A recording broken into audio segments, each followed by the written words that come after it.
Hello, everyone. Welcome to another episode of Choices, Finding Your Joy. Paula Vale, your host here.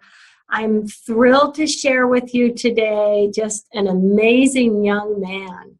Today, joining us from the beautiful country of Australia is Stef Sifandos. And he is an international speaker, an author, a conscious mentor, and a holistic performance specialist. I'm so happy to have you with us today, Stef. So honored. As am I. Thank you so much for having me on here. This is going to be just such a fun show. So excited. Let's begin with just a bit of your background and tell us what brought you to be in the place you're at today, Stef.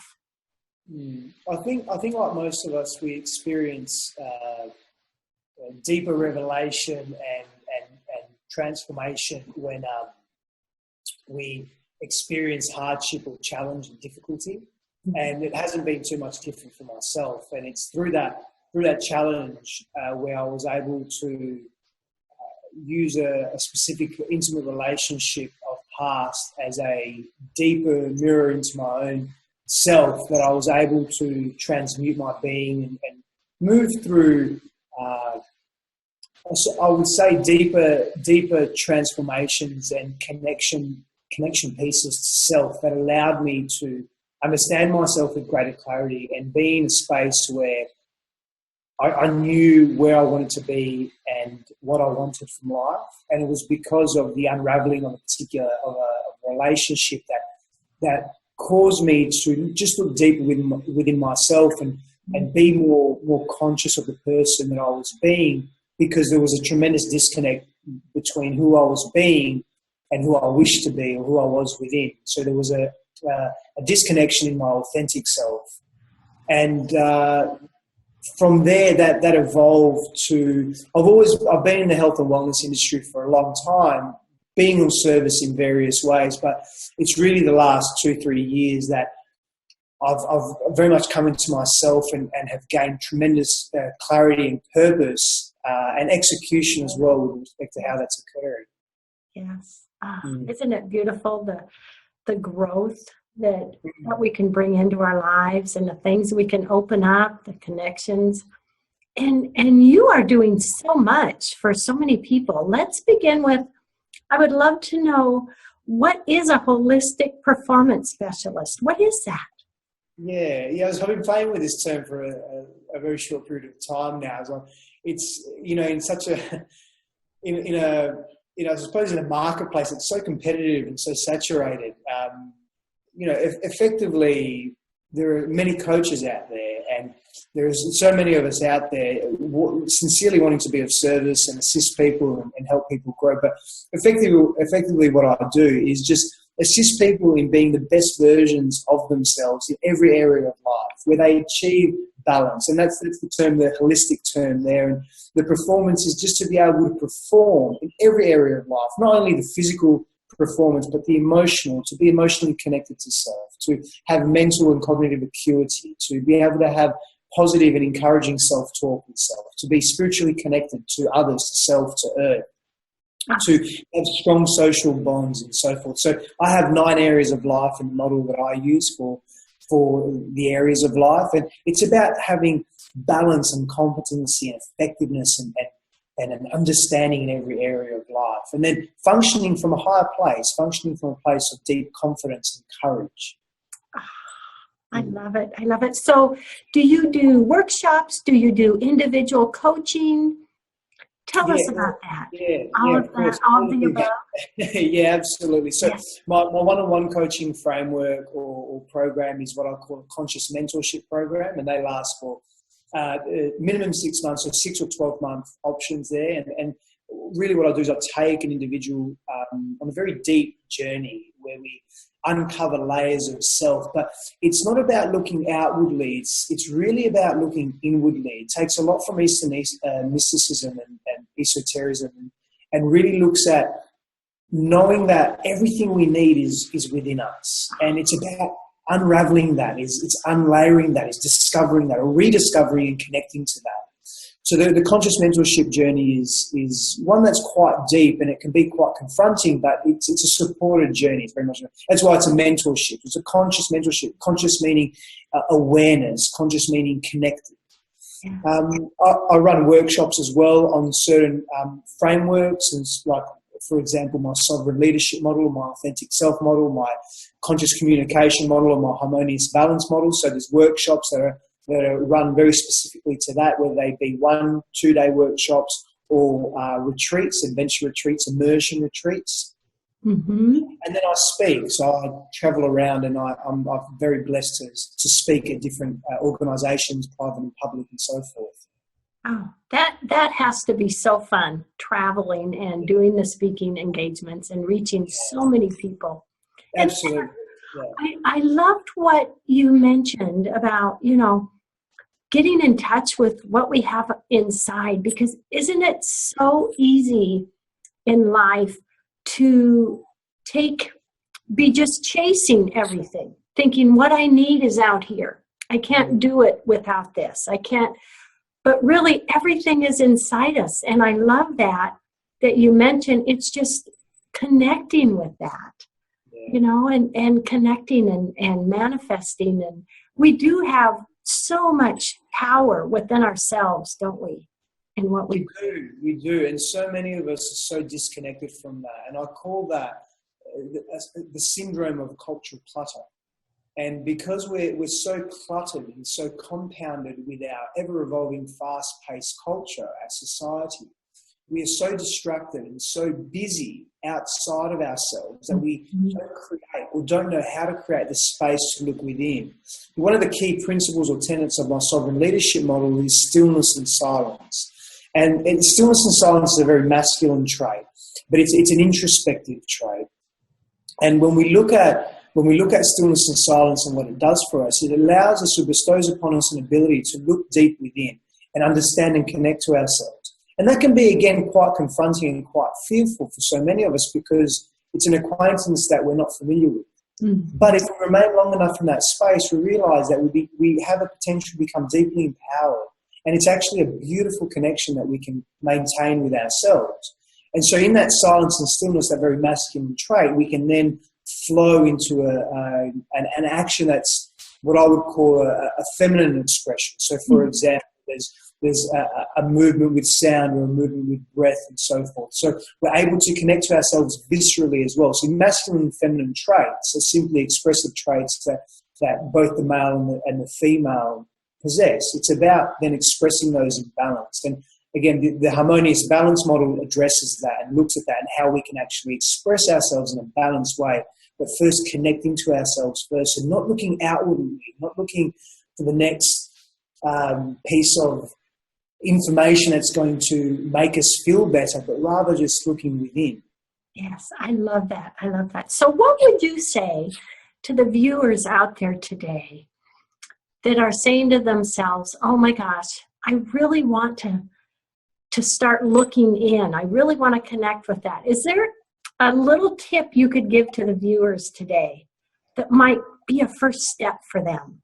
Absolutely, absolutely. I would say two first steps, and they're very simple. They're actually really, really simple. And often so many people balk at the simplicity of some of the exercises that really assist us in connecting to ourselves and being this grand version of self. The first is spend as much time in nature as possible, whether it be a lake, a park, the ocean, the mountains, the forest, wherever you can be, even in your garden if you have a beautiful garden front or back. Is spend time in nature, ground yourself. Just, again, that silence and stillness, be in nature as often as possible, every day, 10, 20, 30 minutes every day. And just create the space for yourself to not be as busy and not be as occupied with all of the influences and all of the distractions in our outside world. That's the first one. And the second, again, very, very simple, is journal. And journaling is an opportunity to have a discussion with self, and a deeper discussion with self. And this is really interesting because there's power behind journaling, and it's literally spending a few minutes every evening or upon awaking and just journaling your thoughts, your feelings, expressing that from your mind or from even your heart and out onto paper. And the process of writing is very important. See, we perceive the world very powerfully with our physical senses, and our primary sense, the physical sense organ, our eyes, really allows us to understand the world in multiple ways. So when we're able to then view the words that we're writing, where there's a feedback loop that occurs neurologically that allows us to understand that feeling state or that thinking state from a very different perspective, from a deeper perspective, from a varied vantage point. And it's that provides us with deeper insight into self, which allows us, of course, to connect to self. So journaling is more than just writing on paper. It's quite a powerful neurological tool, psychological, psycho-emotional, and spiritual tool for self-development as well. Wow, I love that. I've never really heard it described that way. You know, we tend to think that's just, making notes, thinking about something, but it's a connection. It's going in deeper. Process. Yeah, wow. We take the time to process through our visual sense. We absorb that from a different vantage point as opposed to just being inside the mind as well. It's a feedback loop that occurs. Oh, I love it. Stef, you are also an author. Tell us a little bit about what you've written. Yeah, sure. It was a very simple book I wrote in 2012. I'm just working on my next book now. That probably won't be available for a couple of years because I'm so entrenched in the programs I'm writing at the moment, which are of a greater focus for me at this present point in time. But the book that I wrote was really a book of short, almost philosophical poetry or aphorisms. And I wrote it specifically in mind for the busy person, the individual that is struggling to find the time to read larger books or novels or non-fiction, of course. But it was an opportunity to really just allow the reader to read a short piece of information, of philosophical poetry per se, or aphorism, and then be able to deeply reflect on that and spend minutes, hours, days, weeks, months just reflecting on one passage. Because the more repetition is a key to mastery. So the more we are able to digest short morsels of information that is pertinent, has value in our lives, pragmatic and spiritual, material and immaterial, and in a practical sense as well, we are able to do more with life. So if sometimes we're reading information, and I'm not against, of course, I read many different books that are quite dense, complex. I'm not against that at all, but for many of us, it's challenging to create that space. So we have to just start small, so to speak. Start easy, easily digestible information, and that was accompanied by stunning imagery. That a very close friend of mine, he's a professional photographer. He took a lot of those, 99% of those images. I took a couple of them, and the images were then designed to elicit an emotional response as well that accompanied that aphorism. So there was really a deeper impact that took place with respect to what the reader would be reading. Yes. I love it. Oh, and tell me something I saw in all of your awesome information. You mentioned socially equitable futurist. What is that? That just intrigued me, Stef. Yeah, that's cool. Yeah, it intrigues me as well. So I was very honoured a couple of years ago to spend some time with Mr. Peter Diamandis, who is probably, I'd say, top two alongside Ray Kurzweil, top two futurists and technologists in the world today, at one of his conferences that I was invited to. But before that, I've always been very interested in how technology and how we as a society can leverage technology to benefit us as a humanity, to help us grow and evolve, not only physically and from a perspective of infrastructure or socio-cultural or geopolitical growth, but also spiritual growth. How can we leverage technology? For example, this platform now, we're speaking and we're connecting and we're across the world. We're thousands of kilometers away from each other. Yet we're able to, and it's a beautiful blessing to be able to do that. And it's about utilizing technology to our benefit as a humanity, as opposed to utilizing technology for destructive purposes. So, and then the socially equitable manner is really an ethos that is driving us towards eliminating, and this is really key here, is moving away from segregation and separation, and is moving towards equanimity, moving towards equity, is moving towards togetherness as a whole global family, as a global community, and how technology can assist us in doing so. I mean, in the next 3 to 5 years, it's predicted that there will be another 3.5 billion people online from currently known as developing nations. That's 3.5 billion new minds contributing to the global speak, to the global conversation we're having on this thing called the internet. Now, that's going to transform our social landscape dramatically. I'm very interested in how is that going to occur. In the next 10 years, we're going to land people on Mars. Now, what does that say for all the technologies that allow that event to occur, and how that can then benefit us here on Earth as well? So there's a lot going on behind the scenes that the dense populace, so we don't really notice that. And there's a number of reasons why we don't notice that, but there's a great deal transpiring right now in that space, and it's very exciting. It's extremely exciting. So many different levels. Oh, it's going to be so exciting to watch and see. You speak about so many great topics, and I noticed that one of the topics you've talked about is leading from the heart, and I just loved that. Please share a bit about that with us. Oh, thank you, Paul. Yeah, of course. It's something I'm very deeply passionate about. And that comes from my sovereign leadership model. So the model I've developed has 14 principles or 14 tenets, key tenets. And each tenet works together in an integrated whole to develop what I call a sovereign leader. Now, what is a sovereign leader? A sovereign leader is simply an astute governor of self, someone that leads self through life with autonomy, with inspiration, with connection to self. And these principles or tenets allow us to do that. One of the tenets is being of service, and being of service not only to our path, our own journey, our own evolution, expansion of the mind, but also being of service to humanity, to our community, to others. Yeah. But the focus is, and what I call it's a term I call selfish selflessness. Selfish selflessness. Okay. Yeah. So initially it appears as it's an oxymoron. And there's a paradox there, but there is a paradox. But the point is that it has a dual intention. There's a dual intention to this process, and it's leading from the heart, leading self from the heart, for the purpose of evolving self, of expanding one's own journey, and being intrigued by the wonder of life, inwardly and outwardly. And the dual intention, the intention that simultaneously accompanies that, is to do that, but not to cause harm to others, or not to do that from a completely selfish vantage point where others suffer, but rather where we also enhance the journey of another, or the path of many, the community.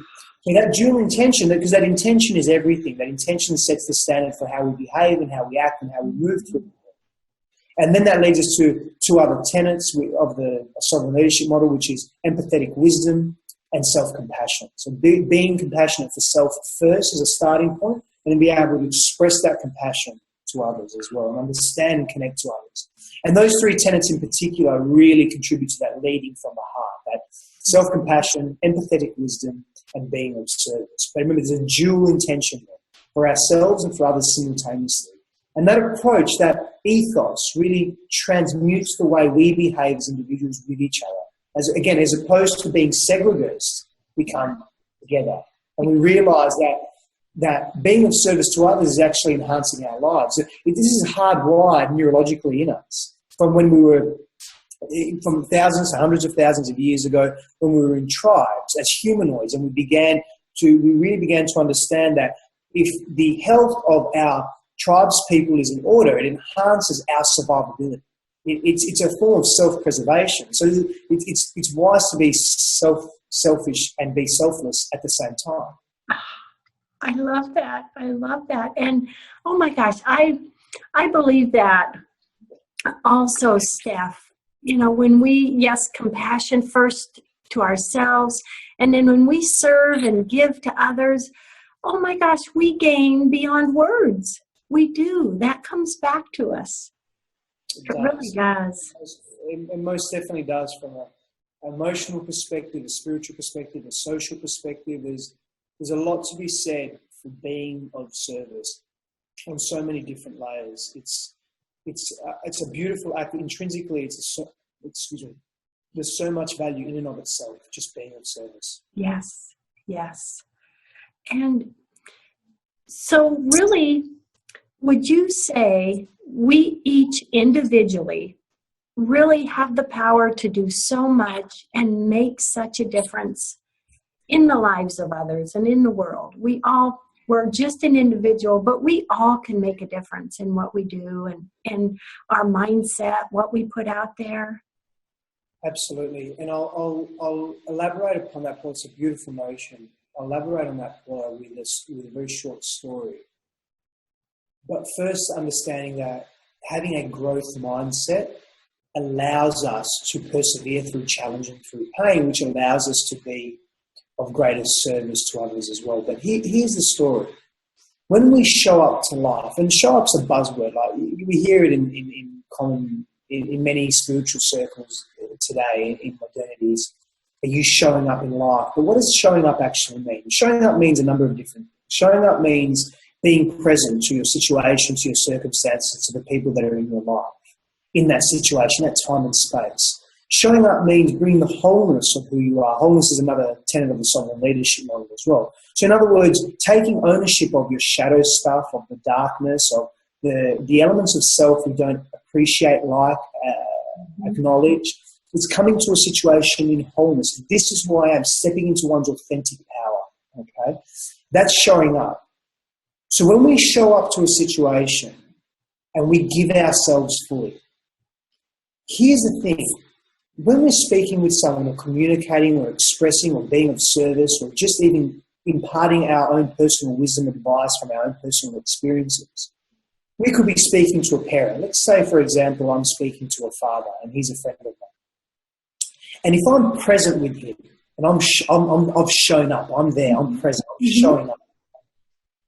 And I'm coming from my heart because I want to be of service to him. I want to help him heal his pain or his discomfort or his challenge or whatever it is. Okay. And this is the connection that we don't often make, is that I could say just something, because I'm just a mirror of him anyway. We're mirrors of each other. I just say something that he's thought of in his head, but it's come from an external vantage point, a trusted, revered, respected vantage point. And he runs with that idea and he goes within himself and he says to himself, wow, that's really transmuted my perspective on this. And I feel so much clearer now. Now, as he feels clarity in his life, as he feels more connected to his life, he's then able to show up with greater efficacy to his children. Let's use that as an example. Now, he shows up with greater efficacy with his children, greater clarity, greater conviction, greater connection, more love, deeper love, broader love, patience, and perseverance when he is challenged. And they absorb that presence. Now, what's to say that that child is not the next great leader, is not the next Mahatma Gandhi? Yeah. What's to say that that child is not the next Nelson Mandela? What is to say that child is, and because that child has been parented by a connected, beautiful parent, because something that a friend of his has said to him has snowballed in his mind and allowed him to explore himself. It all started from just a few words, and it all started from intentionally showing up and being and wanting to be of service. And we don't make those connections. So if we understand that power that we have, just to say one word, and it can change someone's life. Oh. How then, this is the interconnectedness of self and of our reality and of our humanity. Yes. This is where technology comes in as well. Yes. How powerful is that? how powerful. And it can begin right there with beginning in us. And oh my gosh, I love your example of a parent, what they put out to their child. Oh my gosh, how that can affect that child and what that child can become. And then who that child can influence and affect. Absolutely. And I mean, it's exciting. As children, we walk around in hypnogenic states. We walk around almost that alpha wave state, and we're very hypnotic to our environment from the ages of 0 to 8 to 10. And everything we absorb, it accumulates in us. So when we have sound, healthy, emotionally regulated, emotionally intelligent parents, it changes the way that we then, as children growing up through those acute developmental years, the way the neurology forms, the way synaptic connections are formed, the way we perceive the world, our models of reality, our belief systems as children, they are formed largely based on what information our primary caregivers provide us with and how they show up to us as children. Yeah. So if we have sound, healthy, emotionally regulated, emotionally literate, spiritually connected people or parents, primary caregivers in our lives, what does that say for the health of the children growing up into adults? Yes. Instead of undoing, they are creating. Instead of undoing harm that they've experienced as children, they're creating wonder in the world. I love it. Oh my gosh. Stef, the time has flown by. We just have a few more minutes. Will you share your website information with everyone, and then just share, any last words that you'd like to share with all the viewers today? Yeah, thank you, Paul. I want to say firstly, thank you so much for just reaching out and having me on the show. You're so welcome. I'm honored. Thank you so much. And my website details are www.stefsifandos.com. You can connect with me on social media, on Twitter, on Facebook, on Instagram. It's just Stef Sifandos. And my website's getting a rebuild. So in the next 2-3 weeks, hopefully 2 weeks, maybe I'll push my web guy. That will be a new reframe there. So there'll be a lot more clarity on that website. I'm very excited about that. And imparting wisdom or imparting thoughts would be, if you have a message to share with the world, just share it. Doesn't matter what it is. Just be you. Whatever your authentic message is, just share it. Because someone out there needs that message. You don't know. In fact, you have no right to deny the world of your brilliance. You have no right to deny the world of your message and what that may be, because someone needs to hear that. And when they hear that, it reinforces a point in ourselves that we are on that well-aligned, authentic track. So if you have that message, communicate it in whichever modality you need to, that is healthy, that is connected, and that can reach just even one person. It doesn't have to be many, just be one. It's fine. I love it. Oh, Stef, you have been so fantastic. I just enjoyed this so much. I am just so grateful. Oh, I'm so happy to have connected with you and honored to have shared you with all my viewers. And to all the viewers out there, thank you so much for joining us today. Love, hugs, blessings. Stef, love, hugs, and blessings your way. Thank you. Thank you. Goodbye, everyone.